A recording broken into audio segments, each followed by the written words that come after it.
আমার একমাত্র নন্দিনীর বিয়ের উপলক্ষে মিষ্টি। রিন্তিও সাই দেয়। সৃজনী, রিফা আর রজনী হাঁ করে তাকাই। রজনী বুঝতে না পেরে আবার বলে, মানে? মানে তোমার বিয়ে পাকা হয়ে গেছে। রিফা লাফিয়ে এসে বলে, এ তুমি ছোট আপু থাকতে ওর আগে বিয়ে পাকা হয়ে গেল? কি বলো? আরে এসব ছাড়ো, কার সাথে বিয়ে, ছেলে কে, নাম কি, থাকে কই, আর বাড়ি কই, করে কি? আস্তে আস্তে প্রশ্ন করো। তোরা আগে গেস কর ছেলে কে হতে পারে। রিফা কতক্ষণ ভেবে উত্তেজনায় মুখ ফসকে বলে ফেলে, সাদীপ ভাইয়া। রিন্তি চোখ মুখ কুচকাই, ধমক দিয়ে বলে, গাধি, সাদি ভাইয়া কেন হবে? আমার ভাইয়ার সাথে ওর বিয়ে। কথাটা কানে যেতেই যেন রজনী থ হয়ে গেল। রিফার হাসি হাসি মুখটা মিলিয়ে যায়, আস্তে করে বলে, বিপুর ভাই। রিন্তি হাসি মুখে মাথা নাড়ায়। সৃজনী খুশিতে নাচতে শুরু করে। রজনীর মস্তিষ্ক যেন ওখানে থেমে আছে। প্রথমেই সে নিজের বিয়ে নিয়ে প্রচণ্ড শখ, তারপরেও বিয়ের পাত্রের নাম শুনে তার মস্তিষ্কের রক্ত চলাচল বন্ধ হয়ে গেছে। চোখ পিট পিট করে রিফার দিকে তাকাই। রিফা শূন্য দৃষ্টিতে তাকিয়ে থাকে রজনীর দিকে। রিন্তি এগিয়ে গিয়ে বলে, তোর কি কপাল রে, বড় দুই বোন থাকতেই তোর বিয়ের ব্যবস্থা হয়ে গেছে। সুজন ভাই শুনলে পাক্কা হার্ট অ্যাটাক করে বসবে। বলেই হাসতে থাকে। সৃষ্টি, সৃজনী, রিন্তি মিলে বিয়ে নিয়ে কথা বলে। শুধু রজনী আর রিফা একে অপরের দিকে তাকিয়ে থাকে। একজনের চোখে অবিশ্বাস্য, আরেকজনের চোখে অসহায়ত্ব। পৃথিবীতে নিজেকে সবচেয়ে বেশি অসহায় মনে হয় রজনীর। রিফার ঠোঁট কাঁপে, কান্নারা ঠেলে আসে, চোখের কোণে জ্বলতে শুরু করছে। দু পা পিছিয়ে ধপ করে বসে পড়ে। সবাই তার দিকে তাকায়। রজনী ছুটে যায় তার পাশে। রিফা বিড়বিড় করে কয়েকবার আওড়ায়। এটা হতে পারে না। না না, বিপুর ভাই তো আমার। আমি ভালোবাসি ওনাকে। রজনীর হৃদয়ে যেন সরাসরি আঘাত লাগে। কোনো মতে কিছু বলার চেষ্টা করলে রিফা হুট করে রজনীর বাহু আঁকড়ে ধরে উন্মাদের মতো বলে, এটা মিথ্যা না, বল। এই বল না, বিপুর ভাই তোকে কেন বিয়ে করবে? বিপুর ভাই তো আমার। খবরদার তুই ওনাকে নিজের ভাববি না। বিপুর ভাই আমার, শুধু আমার, শুধু আমার। বলতে বলতেই ঢুলে পড়ে। ছোট্ট মস্তিষ্ক ধাক্কা নিতে পারেনি, দুর্বল হয়ে জ্ঞান হারিয়ে ফেলেছে। ঘটনার আকস্মিকতায় সবাই হতভম্ব। রিফার এমন আচরণ, এই কথাগুলো আর জ্ঞান হারানো যেন চোখের পলকেই হয়ে গেল। রজনী রিফাকে আগলে নেয়, কাঁদো কাঁদো স্বরে বিড়বিড় করে বলে, আমি ছোটবেলা থেকে তোকে আগলে রেখেছি, নিজের শখের সব কিছু তোকে দিয়েছি, বোন বন্ধু দুটোই আমি তোর। কিভাবে তোর ভালোবাসা কেড়ে নিই? কিন্তু বিভোর ভাইও যে তোকে ভালোবাসে না, উনি তো। এর মাঝেই সৃষ্টি, সৃজনী, রিন্তি এগিয়ে আসে। তারা তিনজন চেষ্টা করে জ্ঞান ফেরানোর। রজনী রিন্তিকে বলে রিফাকে দেখতে। রিন্তি শুধু হাঁ করে তাকিয়ে থাকে। সবটা যেন কোনো স্বপ্ন, সিনেমার মতো। রজনী ঘর ছেড়ে বেরিয়ে আগে রিফার মাকে বলে তার ঘরে যেতে। রিফা জ্ঞান হারিয়েছে। তিনি প্রায় ছুটে গেলেন ঘরের দিকে। রজনীও যায় মায়ের ঘরের দিকে। দীর্ঘশ্বাস ফেলে কান্নাগুলো গিলে নেয়। সালেহা আহমেদ তখন ঘরের টুকটাক কাজ করছে। রজনী দরজায় দাঁড়িয়ে বলে, আসবো আম্মা? মেয়ে এ সময় কেন আসতে পারে তা তিনি জানেন, তাই খুবই শান্ত স্বরে জবাব দিলেন, আসো। আম্মা যা শুনতেছি তা কি সত্য? বিয়ের ব্যাপারে? রজনী মাথা নত করে ছোট্ট স্বরে জবাব দেয়। হুম। তাহলে সত্য। মায়ের শান্ত জবাব যেন রজনীকে অবাক করে। অবাক গলায় সকল ভয় ভীতি দূরে ঠেলে কণ্ঠে জোর দিয়ে বলে, কেন আম্মা? আমি কি এমন করেছি যার জন্য আমার বিয়ের ব্যবস্থা করলেন? আমি তো এখন বিয়ে করতে চাই না। আমি এখনো মাধ্যমিকই শেষ করিনি। আমি পড়তে চাই আম্মা। তোমাকে তো কেউ পড়তে নিষেধ করেনি রজনী। তুমি পড়বে বিয়ের পর। তাছাড়া তোমাকে তো অন্য কোথাও পাঠাচ্ছি না, ঘরেই রাখছি। বিভোর যা ছেলে, তাতে সে ঠিকই তার বউকে পড়াবে, তাই নিশ্চিন্তে থাকো। আম্মা, আমার এখনো বড় দুই বোনের বিয়ে হয়নি। অন্তত তাদের বিয়ে পর্যন্ত অপেক্ষা করেন, তারপর আমার বিয়ের কথা ভাবেন। সেদিক দিয়ে ভাবতে গেলে বিভোরও তো বাড়ির মেজো ছেলে, তার বিয়ে হচ্ছে। মেয়েটা তুমি, এটাই কথা। রজনী বুঝে যায় এরা মানবে না, তাই এবার কণ্ঠস্বর উঁচু করে বলেই ফেলে। আমি বিয়ে করব না আম্মা। আর বিভোর ভাইকে তো কখনোই না। আমি ঘৃণা করি ওনাকে। কথাটুকু বলার সময় সামান্য গলা কেঁপে ওঠে রজনীর। সালেহা আহমেদ আগের মতোই শান্তভাবে বলে, আওয়াজ নিচু করে কথা বলো রজনী। তুমি কি চাও বা না চাও তা বড় কথা নয়। বিভোরকে ঘৃণা করো, তা ভালোবাসা বদলাও। রজনী কতক্ষণ চুপ থাকে, মাথা নত করে দাঁড়ায়, চোখের কোণ বেয়ে গড়িয়ে পড়ে দুফোঁটা অশ্রু, শ্বাস আটকে বলে, আমি অন্য কাউকে বিয়ে করতে চাই, অন্য কাউকে ভালোবাসি আম্মা। সালেহা আহমেদ বিস্ফোরিত নয়নে তাকান। মেয়ে কি বলে? এই ভালোবাসা যে এই বাড়ির মেয়েদের জন্য ঘোর অন্যায়, পাপ।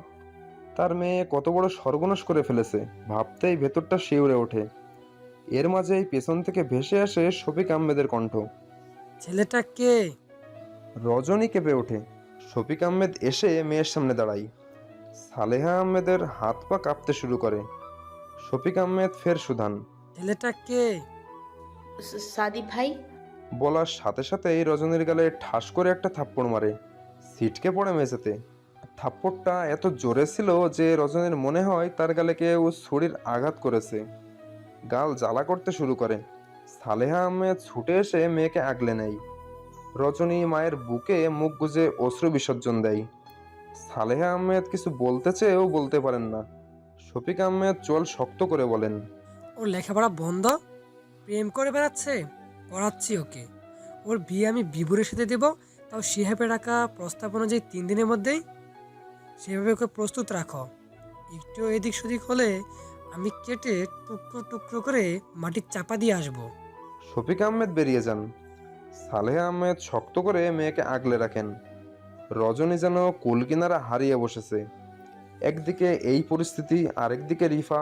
শফিক আহমেদ যে পরিমাণ রেগে আছে তাতে তার পড়ালেখা সত্যি বন্ধ হয়ে যাবে। তার এই ভুলের জন্য সাদিবও বিপদে পড়তে পারে।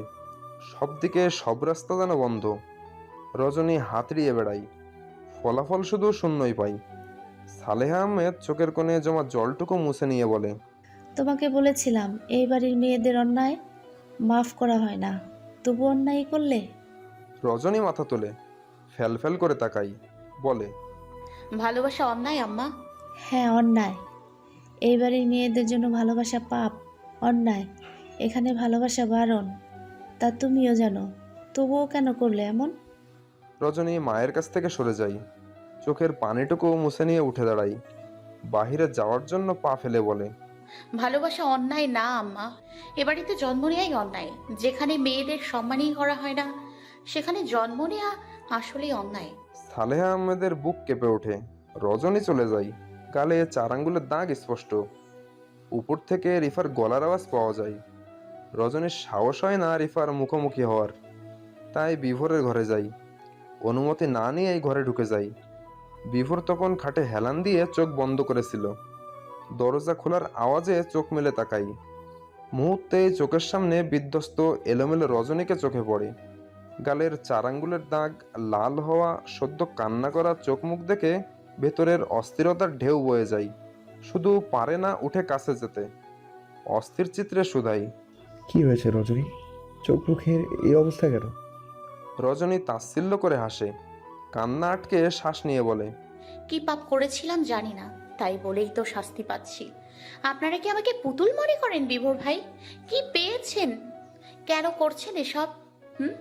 আপনি জানেন না আমি সাদিক ভাইকে ভালোবাসি, তবু আমাকে বিয়ে কেন করতে চাচ্ছেন?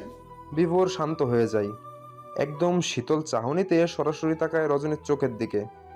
রজনী হয়তো ভুলে গেছে, সে মিথ্যে বললে সহজেই তা বিভোর সহ অনেকেই ধরে ফেলে। তবে বিভোর এ নিয়ে তর্কে যায় না, শুধু ছোট্ট করে বলে, বিয়েতে তোমার আপত্তি আছে? আছে। আচ্ছা। রজনী অবাক হয়। আচ্ছা মানে? চোখ পিটপিট করে কতক্ষণ তাকাই, কৌতূহলী দৃষ্টিতে তাকিয়ে থাকে। বিভোর নিচ থেকেই বলে, তোমার আপত্তি থাকলেও বিয়ে হবে, আপত্তি না থাকলেও বিয়েটা হবে। পৃথিবীর সকলেও যদি এই বিয়ের বিরুদ্ধে থাকতো, আমি তবুও আমার সিদ্ধান্তে অটল থাকতাম। আর এখন তো বাড়ির সকলে রাজি। কেন করবেন বিয়ে? যদি বলি ভালোবাসি। রজনী চমকাই। বিভোরের মুখে ভালোবাসা শুনে শরীরের লোম দাঁড়িয়ে যায়, ফাঁকা ঢোক গিলে। বিভোর ঠাই শীতল চাহনি নিয়ে তাকিয়ে আছে। রজনী কাঁপা কাঁপা গলায় বলে, আমি বাসি না। বিভোর হাসে, কপালের উপর হাত রেখে চোখ বন্ধ করে বলে, ভালোবাসা বোঝো রজনীগন্ধা? বোঝো না তো? যেদিন বুঝবে সেদিন অনেক আফসোস করবে, ভাববে কেন আরো আগে বুঝলাম না, ভালোবাসলাম না। তবে আমি ভীষণ করে চাই তুমি সেই আফসোসটা আমার উপস্থিতিতেই বুঝে নাও, আমার অনুপস্থিতিতে নয়। রজনী নিঃশব্দে তাকিয়ে থাকে বিভোরের দিকে। বিভোর চুপচাপ খাটের সাথে হেলান দিয়ে বসে আছে। রজনী চোখের পানিটুকু মুছে নিয়ে ঘর থেকে বের হওয়ার উদ্দেশ্যে পা বাড়াতেই হুড়ুমুড় করে ঘরে ঢোকে রিফা। পাগলের মতো ঘরে ঢুকতেই রজনীকে দেখে ক্ষেপে ওঠে। বিভোর শব্দ পেয়ে চোখ মেলে তাকাই। রিফার পেছন পেছন পাপিয়া আহমেদ, সৃষ্টি, সৃজনী, রিন্তি সবাই ঢোকে। রিফা রজনীকে দেখে সাথে সাথে তার বাহু চেপে ধরে, এলোমেলো কণ্ঠে বলে, তুই এ ঘরে কেন? তুই বিভোর ভাইয়ের কাছে কেন? রজনী চোখ ছোট ছোট করে তাকাই। কিছু বলার আগেই পাপিয়া আহমেদ এগিয়ে এসে রিফার হাত ধরে বলে, রিফা, ছাড়ো ওকে। রজনী তোমার বোন হয়, এভাবে কথা বলো না। রিফা শোনে না, হাত ছাড়িয়ে নিয়ে চিৎকার করে বলে, কিসের বোন? লাগবে না ওর মতো বোন। আমার বিভোর ভাইকে ও কেন বিয়ে করবে? ও তো জানে আমি বিভোর ভাইকে ভালোবাসি। পাপিয়া আহমেদ কি বলবেন বুঝতে পারেন না। রজনী শান্তভাবে বলে, তুই শান্ত হ, কোনো বিয়ে হবে না। বিপরীতে বিভোর খুবই শান্ত, সহজ, সাবলীলভাবে বলে, বিয়েটা তোমাদের কথায় হয়েও যাবে না, বন্ধও হবে না। অতএব অশান্তি বাদ দিয়ে দুজনেই সত্যিটা মানো, এটাই সবার জন্য ভালো। রিফা ফিরে তাকাই, করুণ কণ্ঠে বলে, কেন আপনি এত পাষাণ কেন বিভোর ভাই? আপনি তো জানতেন আমি আপনাকে ভালোবাসি, তবুও রজনীকে কেন? আমি কি দোষ করেছি? আমি তোমাকে আগেও বুঝিয়েছি, আজ আবারও বলছি, আমি তোমাকে ছোট বোন ছাড়া অন্য কোনো নজরে কখনোই দেখিনি। তাই তুমি এসব পাগলামো বন্ধ করো। রিফা তেতে ওঠে। বিভোরের ঘরের ফুলের টব নিয়ে এক আছাড় দেয় মাটিতে, উন্মাদের মতো বলতে থাকে, আমাকে বোনের নজরে দেখেন, তাহলে রজনীকে কেন বিয়ে করতেছেন? ও তো আপনার বোনই হয়। শব্দ শুনে বাড়ির সবাই জড়ো হয়ে যায়। বাড়িতে সজল আহমেদ ছিলেন, সেও ছুটে আসে। পাপিয়া আহমেদ মেয়েকে সামলানোর চেষ্টা করে ব্যর্থ হয়। এত ঝামেলার মধ্যেও বিভোর শান্ত, স্বাভাবিক। ঘরে এসে পরিস্থিতি এমন দেখে কি হয়েছে তা বোঝার চেষ্টা করেন সজল আহমেদ। এগিয়ে এসে বলেন, কি হয়েছে? পাপিয়া আহমেদ ভীতু চোখে তাকান। মেয়ে তার নিজের অজান্তেই ভুল করছে, এর জন্য শাস্তি না পেতে হয়। রিফা কান্না করছে, রজনী মাথা নিচু করে দাঁড়িয়ে আছে। এমন অনাকাঙ্ক্ষিত পরিস্থিতিতে সৃষ্টি, সৃজনী, রিন্তিও নির্বাক। কি বলবে তা নিজেই বোঝে না। সজল আহমেদ প্রশ্নবোধক দৃষ্টিতে তাকালে পাপিয়া আহমেদ কিছু বলার চেষ্টা করেন, তবে তার আগে রিফা আবারও পাগলামি শুরু করে, প্রলাপ বকতে থাকে, আমি কিছুতেই এটা হতে দিব না। আপনি শুধু আমার বিভোর ভাই, আমি আপনাকে অন্য কারোর হতে দিব না। আপনি আমার মানে আমার। সজল আহমেদ হাঁ করে তাকাই। মেয়ে বলে কি? তার যেন অবাকতাই কাটেনি। বিভোর দীর্ঘশ্বাস ফেলে বলে, এগুলো পাগলামের কোনো মানে নেই রিফা। আমি রজনীকে ভালোবাসি, বিয়ে ওর সাথেই হবে। রিফা থমকে যাই, পাগলামো বাদ দিয়ে ফেলফেল করে তাকিয়ে থাকে বিভোরের দিকে। বিভোর মাথা নাড়াই। রিফা রজনীর দিকে তাকাই। রজনী মাথা নিচু করে আছে।